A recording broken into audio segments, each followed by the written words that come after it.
hora, né? Ah, é verdade. É. O Paulo Silvestre falou aqui, ó. Grande Lobão, a canção A Vida é Doce é uma obra-prima. Pode Não, tem explicar... várias obras-primas, eu sou fãzaço aqui, pô. Tô super feliz de saber a história por trás das músicas aí, cara. Aí ele falou, pode explicar por que você considera que o Rock in Rio de 85 foi o princípio do fim da criatividade do rock brasileiro dos anos 80? Ah, você tem... Perfeito, eu tenho essa tese. É muito boa essa pergunta. Qual é o nome dele? Paulo Silvestre. Paulo, perfeita a sua... Porque é o seguinte, a indústria brasileira, ela cresceu desde o boom do rock, ela cresceu mais de 80%. Ficou uma indústria milionária, não existiam só os sertanejos, existia a MPB que era chiquérrima, mas não vendia muito, nada. E o popularzão? O popular era sertanejo, brega. era sertanejo que vendia. Ah, tá. Aí tinha o Nelson Ned, ainda tinha o Nelson Gonçalves no final da carreira dele. Mas a Maria Bethânia vendia bem, o Roberto Carlos. Mas era outro. Para você ter uma ideia, Paulo, quando eu fui trabalhar com a Marina, quando ainda era o esquema de MPB, não existia PA. Não? A cantora cantava com o microfone e a banda tocava sem retorno, né? normal. Não existia show business, como nós entendemos. Entendi. O show business, a indústria, foi inventada nos anos 80 por causa do rock. Tá. Então era o seguinte, até 85, as pessoas, os garotos, tinham ídolos. Assim, pela primeira vez aconteceu isso no Brasil. O cara, eu ouvi Legião Urbana, ele não queria ouvir Joy Division, ele não queria ouvir The Police, ele queria ver o Renato, ele queria ver a Legião Urbana, ou queria ver o Paralamas, o Titãs, o Ronaldos, o Capital, Barão, etc. Era fã-clube daquela banda. Então era uma cultura inédita no Brasil, em que as bandas brasileiras elas tinham mais o preferencial do que uma banda gringa. Exatamente. O garotão que consumia, ele queria ouvir aqueles caras. Então, se tivesse um festival, era aqueles caras que eles iriam querer ver. Bom, ok.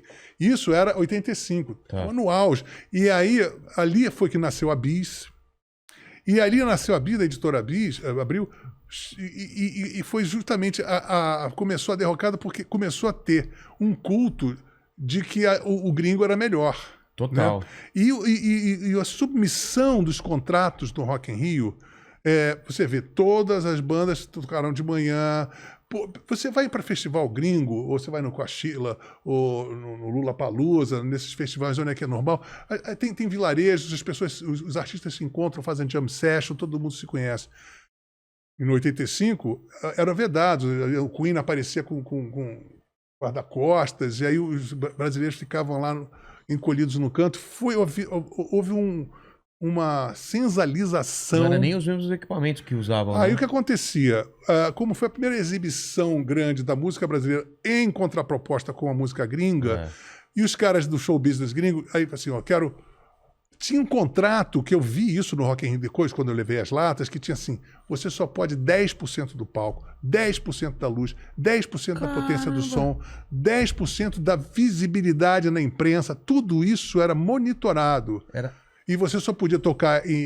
Imagina você tocando às 5 da tarde, 4 da tarde, aí fecha, aí quando você começa a vir escuridão, acende as luzes, o palco fica enorme, bem... Cara, isso acabou. O problema é que isso não podia ter isso. Era proibido. Há pouco tempo atrás, num festival desse, tiraram a tomada do Roger.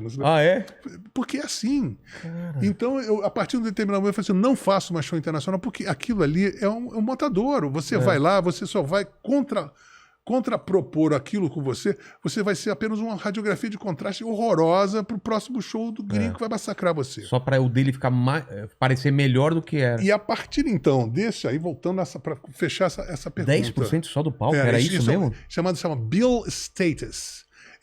Isso é uma regra internacional não sei se existe até hoje, para bandas de língua inglesa. Então tinha uma máfia do show business internacional resguardando, né? Então as pessoas tinham que seguir essa regra, essa ata, né?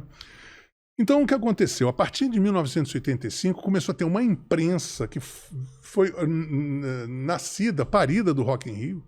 A Bis começou ali, e de uma imprensa que começava a ridicularizar as bandas brasileiras, sabe? E em detrimento de produtos internacionais, e isso foi crescendo. E eu me lembro que todo final do ano tinha uma enquete desses críticos musicais hypes.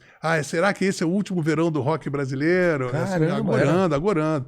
E a produção, contrariando todas as expectativas, os discos iam cada vez ficando melhores. Até 1989, os discos de todos eram nitidamente de artistas que estavam ficando mais maduros, mais senhores da sua produção artística, e nós tínhamos todo um establishment jogando absolutamente contra a instalação, vamos dizer assim, dessa cultura de rock no Brasil. Caramba, cara. Então é isso, está respondido. Entendi. E ele só completou aqui perguntando se o Lobão tocaria no Rock in Rio hoje se fosse convidado. Mas nem morta. Não, isso é uma humilhação. Né? Sabe, assim, Até hoje? Não, porque são pessoas que maltrataram e maltratam as músicas brasileiras. Não estão nem aí pra gente. Sabe por quê? Que tem uma cláusula nisso tudo que é muito cruel, é porque no Brasil tem uma lei que você não pode fazer esse tipo de festival se não tiver cota de brasileiro. Então eles, muito a contragosto, têm que colocar. Aí você bota o cara no palco das Pitangas, palco das Palmeiras, põe lá, sabe? Aí põe uma grande atração, um trio elétrico, sabe? Então é tudo feito para você dizer assim, o subtexto daquele evento, assim, olha como o rock brasileiro é uma merda. Isso é o que fica claro, o empresariado brasileiro e o empresariado que faz música no Brasil está querendo dizer peremptoriamente, todos sem exceção, com exceção do Hollywood Rock. Eu acho que o Hollywood Rock, apesar de ter... Mas eu consegui ser a maior atração do Hollywood Rock. Foi a única vez que uma banda brasileira foi nomeada pela crítica e pelo público a melhor atração num show que teve Bob Dylan, Rhythmics, Tears for Fears. A gente foi a maior atração entre nacionais e internacionais. Você entrou com a bateria. Isso nunca mais aconteceu. Agora, isso ninguém se lembra. Isso foi apenas um ano antes de eu levar as latas no Rock in Rio, mas todo mundo se lembra das latas. Exatamente. Então é por quê? Porque nós temos toda uma cultura para evidenciar que nós somos uma merda.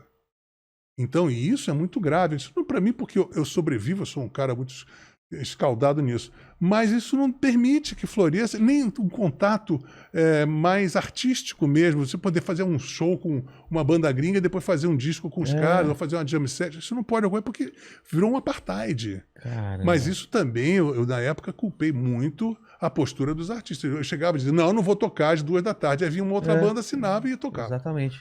Então, se todo também mundo tem não isso. Topasse, não topa. Teve uma época que o Rapa fez isso, mas aí outro furou, não adianta, né? Tem que ser assim, todo mundo junto, não. Aí não ia ter como realizar o show. E era uma postura que o rock assim exigiria, né? Exatamente. O rock and roll é feito para isso, né? Mas... E o show que você falou de Tomolata foi basicamente o mesmo que você fez do Hollywood. Foi exatamente o mesmo. Com a bateria Não, e outra coisa, foi um sucesso que a gente ensaiou o disco. Eu fiz uma cláusula que eu tinha todas as regalias daquele show. Então a gente ensaiou, o Los Angeles Times, quando viu, todo mundo ficou, cara, isso vai ser um sucesso no Rock in Rio, não sei o quê. Só que no dia seguinte, de última hora, o cara que contratou falou assim, escuta só, Lobão, a gente contratou... Foi o quê?